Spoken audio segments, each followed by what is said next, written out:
과거 문헌에는 협저불상이라고 얘기하고 있고, 그다음에 요즘 현대에서는 탈퇴칠기 기법이라고 그래가지고 이게 석고를 떠가지고 혹은 흙이라든지 석고로 형태를 만들고 천으로 삼배하고 오칠 풀을 만들어서 붙여요.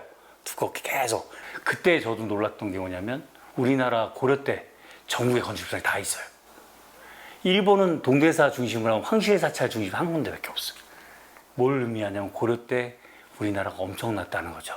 상당히 힘이 있었고 지방의 권력자들이 재력도 있었고 이걸 만들 수 있었던 게 되죠. 이게 불상을 제작하는 기법 중에 나무로 제작하는 방법이 있고 동으로 하는 것도 있고 철불이 있고 그다음에 지불도 있어요. 종이로 하는 것도 있고 종이는 한참 후에 나온 거고 건치불은 가장 위에 가장 비용이 많이 들어가는 기법이고 이건 소조불을 알아야지 형태를 만들 줄 알아야 제작할 수 있는 방법이에요. 소조로 빚고 그 다음에 이제 오칠 풀을 이용해서 천을 붙여가지고 형태를 만들고 흙은 빼버리거든요. 이거 소조를 할 줄 알아야 이걸 만들 수 있는 거야. 그래서 두 가지 기술이 필요해요. 오칠을 잘 다룰 수 있는 기술, 그 다음에 불상을 만들 수 있는 기술. 두 가지를 정확하게 알아야지만 이걸 제작할 수 있죠. 그래서 되게 어려운 기법이에요. 그래서 비용도 많이, 오칠을 사용하니까 비용도 많이 발생하고, 삼배 같은 경우도 지금 제가 한 10필 이상 들어갔을 거예요, 이게. 그러니까 뭐 비용이 어마어마하죠. 칠도 한 뭐 10관 이상. 그러니까 한 관에 4kg라고 했으니 10관. 만들 줄은 알지만 비용이 많이 들어가니까 일반 작가가 제작할 수는 없죠. 어떤 특별한 계기가 있지 않는 한, 주문이 들어오지 않는 한. 그래서 마침 이제 이걸 제작하고 싶어 하시는 분이 계셔가지고 저한테 의뢰가 와가지고 제작을 하게 된 겁니다. 제 작품은 아니고 이걸 흔쾌히 제가 응했던 게 뭐냐면 그 중요성이기 때문에 그래요. 오칠 기법의 세 가지 핵심이었던 과거에 선조들이 했던 기법 중에 아주 대단히 중요한 작업 중에 하나였고 그래서 이걸 알무로 해가지고 칠과 관련된 기본적인 그 과거 선조들이 했었던 작업에 대한 이해를 충분히 가질 수 있는 계기가 되고 나 자신도 이런 정도의 건축불상을 만들 수 있다고 한다면 이만하면 내가 칠 좀 한다라고 얘기할 수 있지 않겠습니까? 그래서 그런 것을 좀 성취하고 싶은 생각도 있었고 그래서 제가 앞서도 한번 잠깐 얘기했지만 오칠은 이 공기하고 습도하고 온도가 되게 중요해요. 이 독해 지역이 그런 거하고 아주 잘 맞습니다.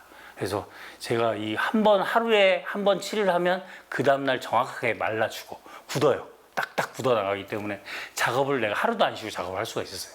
그래서 너무너무 감사했어요.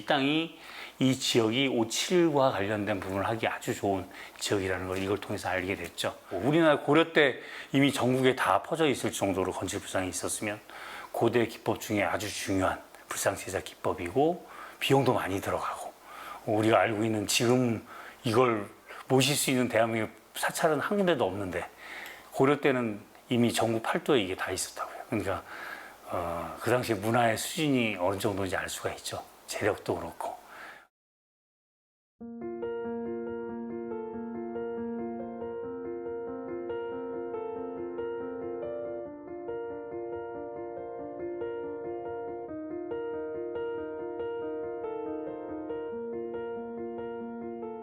근데 이 나무를 잘라서 나무가 이런 형태인데 이렇게 된 나무가 많지 않아요.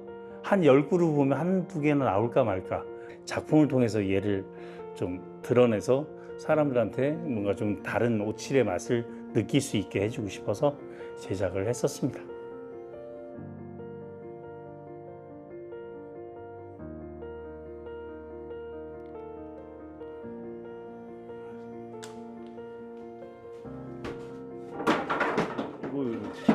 그리고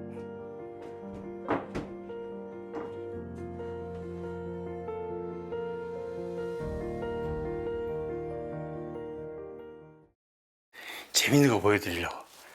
이게 보기 힘든 거니까. 짜잔. 한나라 때 본 거. 한나라 때 제 부장품. 가장 오래된 거. 이건 진짜 아마 선생님 구경도 못 하실 거예요. 제가 부경에 있어가지고 이거를. 그러니까 쇠에다 칠을 하면 이렇게 돼요. 쇠는 다 녹아버리고 껍데기만 남아. 그리고 이제 쇠 잘 안착이 돼 있으면 그대로 보존이 되죠. 갑옷이 나오는 이유가 그래서 그래요. 오칠이 다 돼 있죠. 얇게 돼 있든 두껍게 돼 있든. 그래서 그 출토되는 유물들은 사실은 다 오칠이 됐다고 보시면 돼요.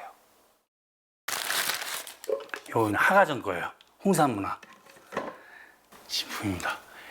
오칠하는 거예요. 토기에다가 오칠을 하고, 바깥에는 오칠이 아니라 이제 그 다른 걸로 해가지고 그냥 채색을 가지고 이렇게 만든 저 병마용이 이렇게 된 거예요. 병마용이 이렇게 제작되는 것 같아요. 보면 바깥에 도자기 안에다는 이제 오칠을 하고, 바깥에는 그냥 일반 물감 가루 가지고 이제 채색을 한 거죠.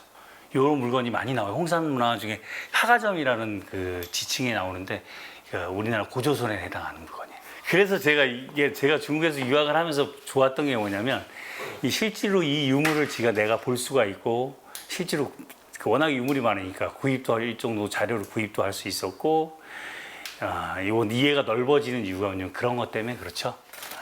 그래서 그 다음에 구했던 게 이제 요게 고구려 톡입니다. 도자기에다 칠피톡이죠.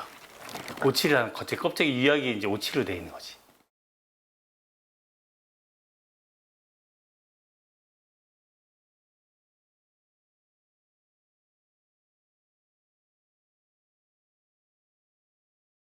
제가 느꼈던 이종원 작가의 에너지와 진심은 그 무엇과 비교할 것이 아닌 대체 불가한 별자리 같았습니다.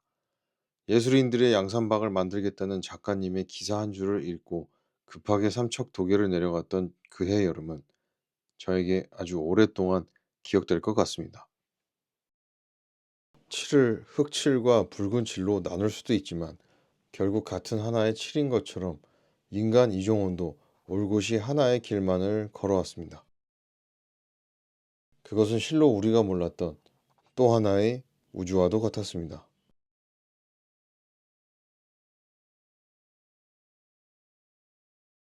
강원도 삼척시 도계읍을 예술인들의 양산박으로 만들겠다는 그의 의지와 바람이 반드시 이루어져 우리 예술인들의 고향으로 기억되길 바라봅니다.